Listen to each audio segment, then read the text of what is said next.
The premium yoga mat starts solving the thing most of us pay for in small daily irritations: slipping halfway through a downward dog, wiping sweat off a mat that never quite dries, or folding a too narrow strip that leaves your elbows hanging off the edge. The premium yoga mat is a 4 mm thick, 6 pounds natural rubber-backed mat with a sweat-activated PU surface. That 4 mm thickness is the number that decides whether your wrists stop complaining during plank holds, and the 6 pounds weight is why it stays put instead of sliding when you shift your weight. The real-world scene is familiar.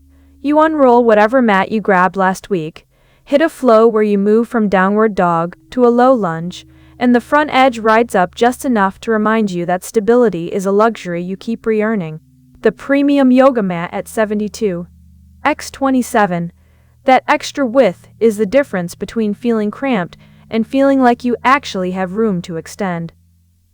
This mat's job is one thing: give you a surface that grips when you sweat and stays where you put it. It does not pretend to be a carrying solution, a decoration, or a travel pillow.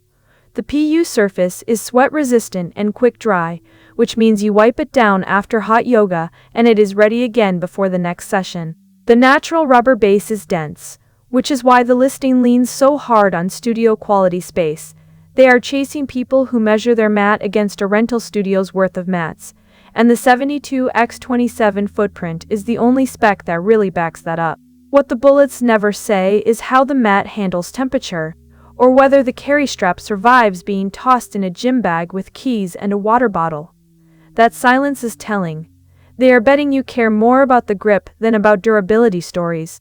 Here is who this is not for: someone who practices on concrete or hardwood without a rug underneath, because the 6 pounds weight only helps if your floor is already somewhat forgiving. They should look for a mat with a thicker profile or a textured underside designed for slick surfaces. But if your problem is slipping and a mat that never dries, the limitation is irrelevant. You are not paying for concrete friendliness you will never use. This is what the channel does: one product examined properly, regularly. The listing shows me reading the manufacturer's own feature bullets as evidence, not customer reviews. The bullets emphasize studio quality space and sweat-activated, non-slip PU grip. Hardest, which tells me they are chasing people who have already bought the cheap one twice and want to stop thinking about whether their mat will betray them mid-pose. The bullets never mention heat resistance or strap durability, which in this category usually means the answer is, don't ask. So before you buy, the thing to check is whether the 4 mm thickness and 72x27 footprint match the space you actually use. The 6 pounds weight is the number that determines whether you are closer to buying this and finding it more than needed, or buying less and repeating the search. The link is in the description, so you can check what it is sitting at right now and decide if the